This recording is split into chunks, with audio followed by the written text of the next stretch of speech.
Thank you, everyone. One point in regard to my presentation, its subject matter demands that I show you some slides of text, but you are not required to read them. Some will be unreadably small, some is even in Latin. I'll highlight with a red line anything I want you to notice. Try instead to view the slides as visual images, graphics. Indexing his way into further enlightenment, discovering Swedenborg's process through translation. And by translation here, I mean both the rendering of Latin words in English and also the editing and reference checking that go along with it. My thesis, briefly put, is that what I might call Swedenborg's index-like and cross-reference material, where there's a statement followed by a string of numbers, has more value than we give it credit for. In his published theological works, this index-like material is presented, broadly speaking, in one of three ways. Number one, as a momentary cross-reference inserted into the flow of the main text, or two, as an author's footnote to the main text, there are two of them here, or three, as a solid block equivalent to his main text. And why would I link these together? They're all based on Swedenborg's indexes. In fact, the same content sometimes appears in one place as one type of text and in another place as another. Swedenborg, of course, also had other kinds of indexes. At the end of two of his later theological works, Marriage Love and True Christianity, he published an index of memorable occurrences or memorable relations. Plus, many indexes survive that he left in manuscript form, and we know there were still more that have not survived. This kind of material has often been treated by later editors and translators as inferior to the main text. Admittedly, the first kind of index-like material, the embedded cross-reference, has been preserved in later editions, but people producing audio versions may understandably omit it, and of course, readers presumably generally skip it. The second kind of index-like material, the author's footnotes, have often actually been omitted from the printed editions and translations, or in other cases, moved to the back of the book. And I'm especially interested in the third kind of index-like material, which perhaps reaches its peak in Swedenborg's 1758 work, New Jerusalem, equals New Jerusalem and its heavenly doctrine. This published theological work has 23 chapters, most of which are followed by a block of index-like text. In fact, the index-like material constitutes some 69% of the text. The New Century Edition, or NCE, has recently issued George Dole's fresh and wonderfully readable English translation of New Jerusalem, including all the index-like material. It is a cornerstone of our approach that we include everything in Swedenborg's first edition. I was shocked to find recently that this NCE version is the first time that index-like material has been translated into English in 106 years. Since it fills the page and is separate from the main text, this material was presumably considered easier to remove than embedded cross-references. So it seems as though the larger such text is, the more inclined we are to get rid of it.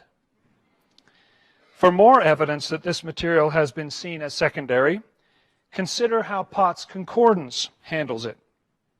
Although the Concordance takes great pains to represent Swedenborg's doctrinal main text, when it comes to index-like material, Potts merely summarizes it as refs to passages, refs to passages, refs to passages. Now, all of this is understandable if we consider this material to be a normal index. Because an index is by nature a mere humble servant, is it not? It is a signpost, a pointer, a hyperlink, directing one to where the real action is. But is that all this was? While this material may not be very important to us, I would argue that it was very important to Swedenborg. Both the activity of producing this material and the resulting product seem to have been of great significance to him. To lay this out, I need to broaden the scope a bit to include his behind-the-scenes indexes as well. Before his spiritual eyes were opened, Swedenborg included indexes in some of his published works. These were brief and normal. Here in Dynamics of the Soul's Domain, Volume 1, for example, there is a 7-page index, or a rate of 1 page of index for every 55 pages of text. And the wording of the index simply reflects the wording of the main text.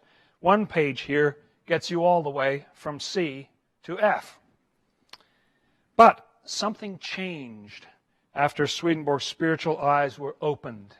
Indexing became more important to him. Consider the fact that the first major thing he wrote then was a series of 6 indexes to the Bible that totaled 2,515 pages.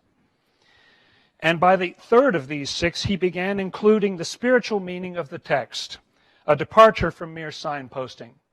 And yet all of those 2,515 pages have never been considered worthy of translation or representing in English. Consider also the fact that at that same time, Swedenborg began writing down his spiritual experiences, and then went over these and indexed them at a rate of 1 page of index for every 2 pages of text. 4 volumes of main text, 2 volumes of index. And anyone who has worked on that material can tell you that his index entries are differently worded, clearer, and sometimes even longer than the thing they are supposedly just indexing. Yet to the best of my knowledge, this material has never before been translated into any language. The first ever translation is being done as we speak by Reverend Kurt Nemitz for the General Church Translation Committee. It has not been all that important to us, but it was apparently very important to Swedenborg.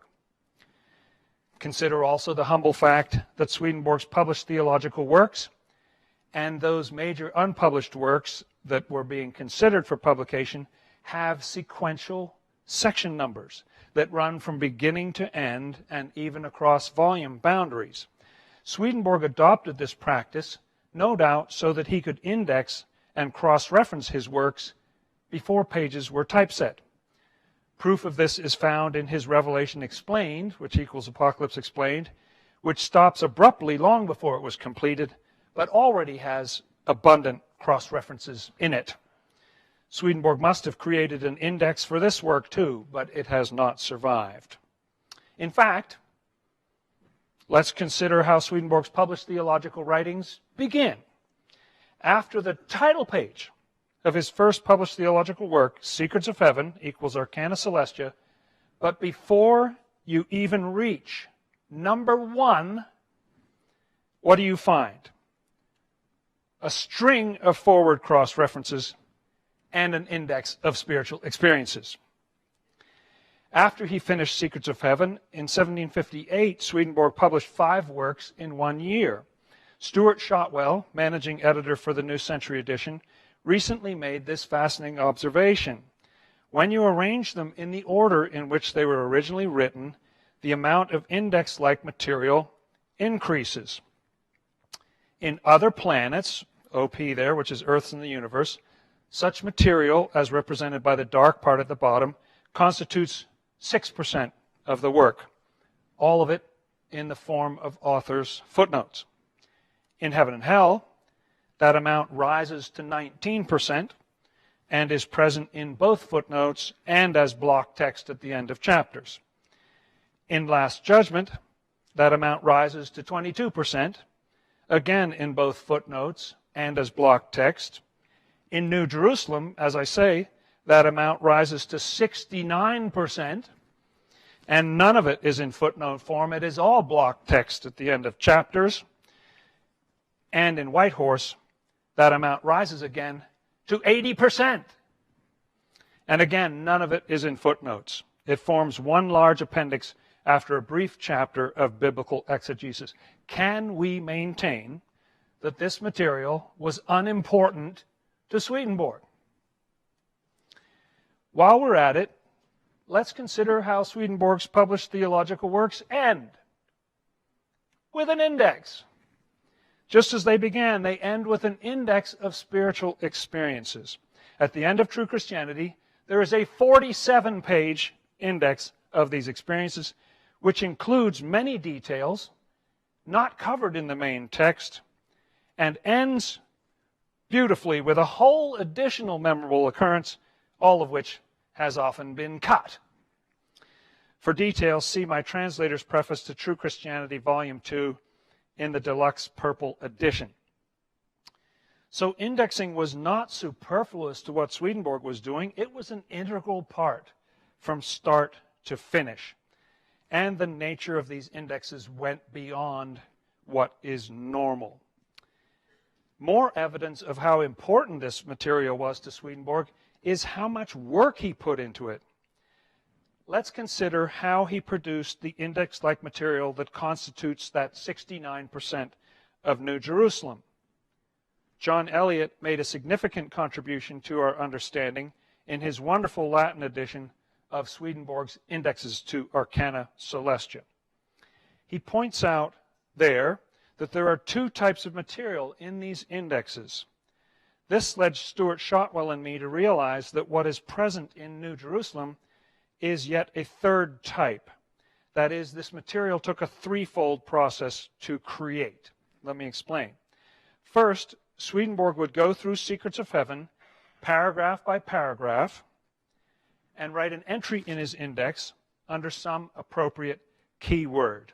I don't expect you to be able to see this, but in this index entry for the Latin word heart, all the numbers are in sequential order, starting at the top with 170 and ending at the bottom with 9,300. So he went through in sequence.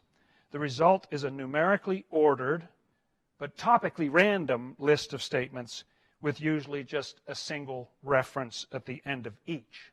This is what we call first-order index-like material. Then, Swedenborg would reread this and copy it over, but resort the information into a new synthesis. We're so fortunate as to have an example from this very same material about the heart. Hopefully you can see at least that the format of the text has changed here. In this particular example about the heart, Swedenborg has taken all the mentions of the will in the previous slide and combined them into one statement with a string of numbers at the end. Then he took all the mentions of love from the first one and did the same with a string of numbers at the end. The result is a series of individual, disconnected statements, but they now have more topical density, and each has a string of numbers at the end. This is what we call second-order index-like material. Finally, Swedenborg would take that second-order material and rework it yet again, rearranging the points and crafting them into paragraphs of prose, which is what we call third-order index-like material. At times, he even provides it with internal headings. I don't have an example about the heart, so let's look at one from the NCE New Jerusalem about the inner and outer self instead. Note the presence now, highlighted here, of a flow from one statement to the next with connective tissue and logical markers that I've highlighted here. In fact, you can ignore the references and read this as regular prose. I'll read it to you. The outer things in us are relatively remote from the divine, so they're more obscure and general. Reference. They are also relatively disorganized. References. Now that also wouldn't happen in a normal index entry.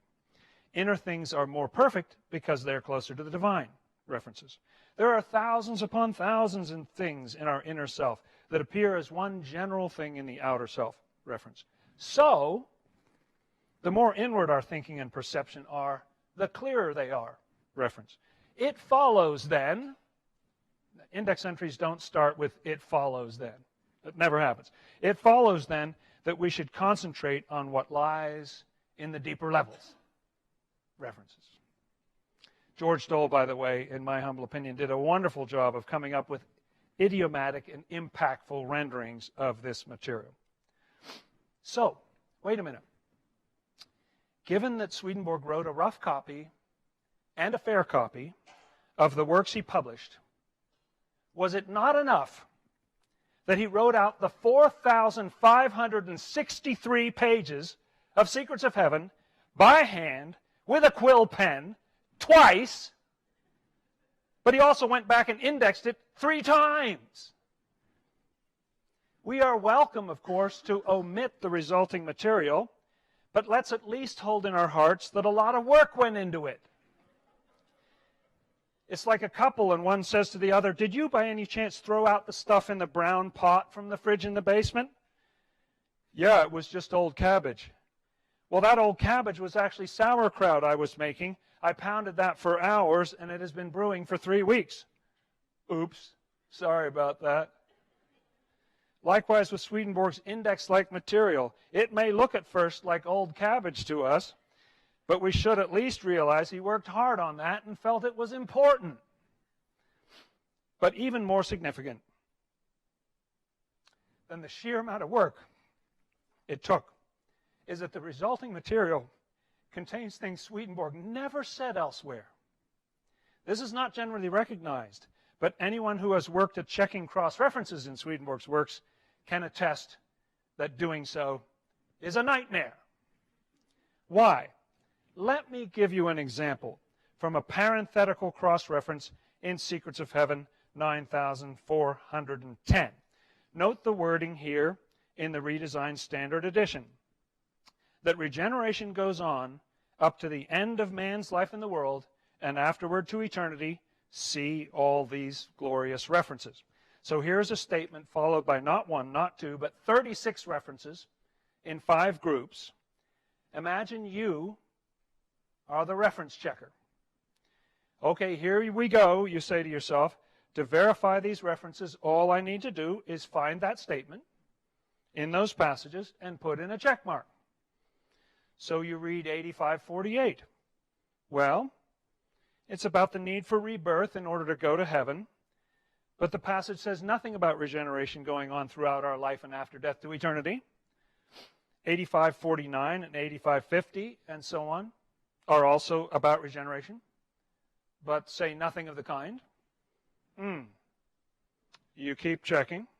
Along the way, you learn that regeneration is needed because our life is upside down to begin with, that we can't be regenerated unless we know some truth, that both our inner and our outer self have to be regenerated. You learn that our ruling love is a key element and cannot be changed after death. But none of it fits the bill with the exception of the word regeneration. In the last batch of 12 passages, though, 89:58 to 89:69, after learning that temptations are needed for regeneration, in the third to last passage, you read that our spiritual self eventually gets the upper hand and our lower self over our lower self, and we gain, quote unquote, intelligence and wisdom, which afterward increase day by day. We gain intelligence and wisdom, which afterward increase day by day, end quote. Now you get a little excited. Perhaps in the last 2 passages, you'll see the thing that you've been looking for. But no.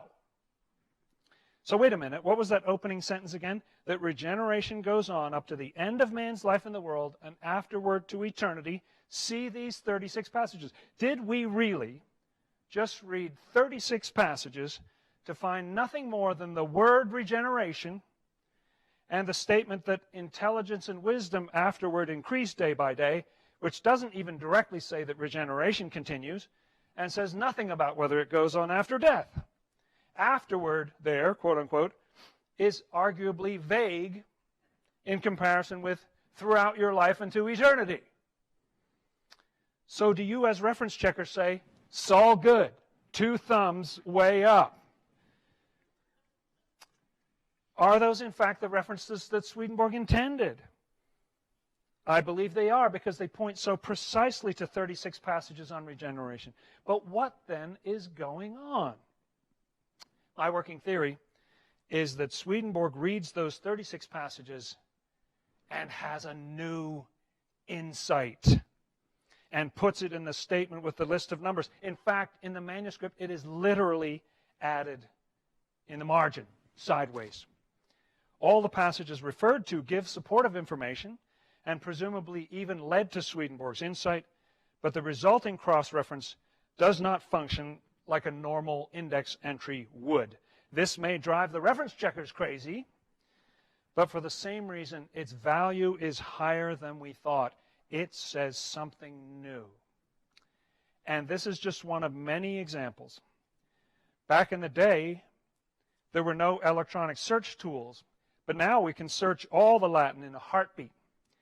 And yet, in checking references in New Jerusalem, we found a great many instances in which a phrase used in the index-like material was the first time Swedenborg ever wrote those words.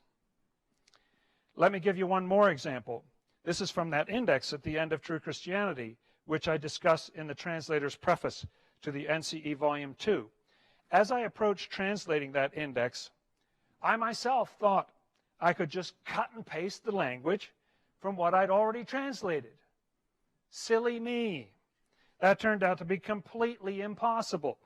For example, in True Christianity, number 110, we read about a person who had fallen out of heaven because of the way he viewed the Trinity. The shading on this slide indicates words in the main text that are not copied into the index, which is a perfectly normal, appropriate situation. And it talks about how this person had fallen out of heaven, and it was because he had voiced certain beliefs about God the Father and God the Son being two and not one. So here is Swedenborg's index entry for that passage, and the bold at the end, if you can see that, is 10 lines of additional information with details that appear only in the index entry, not in the main text. And that, my friends, is not normal for an index. It talks about how the angels support their points from the word, that they use this rational argumentation. And he adds that when he was in heaven, he actually spoke in terms of one God, but because he was thinking to, he got thrown out. And so all this detail's in there. But think about it. In a way, doesn't this make sense, considering Swedenborg's state? I mean, it's not like there was an Enlightenment switch that Swedenborg turned on for writing his main text and then carefully turned off when he was cross-referencing and indexing. But of course, he wouldn't have had an electric switch with English labels anyway. It would have been some 18th century lever with labels in Latin. Vade means go, and subsiste means stop. But he had no such switch. And why would he want to shut off his enlightenment anyway while he was indexing? What would be the point? Put yourself in Swedenborg's shoes for a moment. The Lord has appeared to you, and heaven is open to you. But it's confusing, and your whole world is being turned upside down. So much of what you have been taught is wrong, and you have to relearn and retool your mind. Consider that the first appearance of an inner meaning to the Bible surfaces in passages in Swedenborg's Bible indexes. And perhaps you have seen how seemingly random the entries in the main text of spiritual experiences are, or what was known as the spiritual diary. But then look at the index of spiritual experiences. That material has been brought into much greater order. And aren't those reworded, clearer, sometimes longer entries evidence that Swedenborg was coming to greater understanding as he reflected on what he had written? He can't shut off his enlightenment and wouldn't want to. And what's he going to do once he has an insight? Rewrite the whole spiritual experiences? No, put it in the index. Do it now. And that example from Secrets of Heaven 9410. Perhaps Swedenborg reads those passages and has a new realization about the eternity of regeneration. Well, what do we expect him to do? Reissue Secrets of Heaven starting over again? No, there's no time for that. Just put it in the statement, show the passages that shed that light for him, and move on.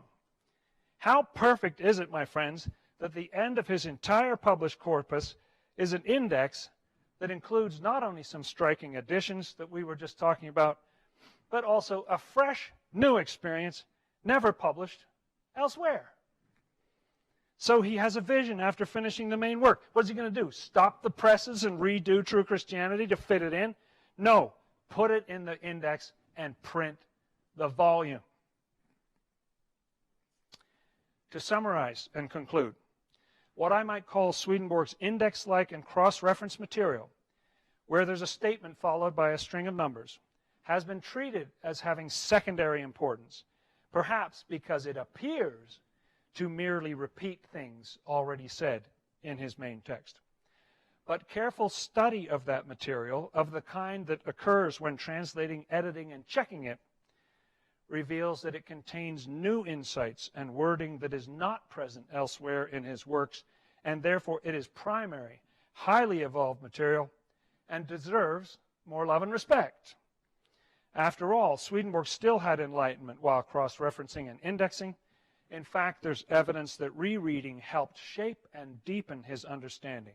Indexing was, of course, not the source of his inspiration, but in the act of considering again what he had written, I believe he would gain new light, and that indexing and cross-referencing therefore played a key role in shaping his theological works from beginning to end. Thank you, my friends.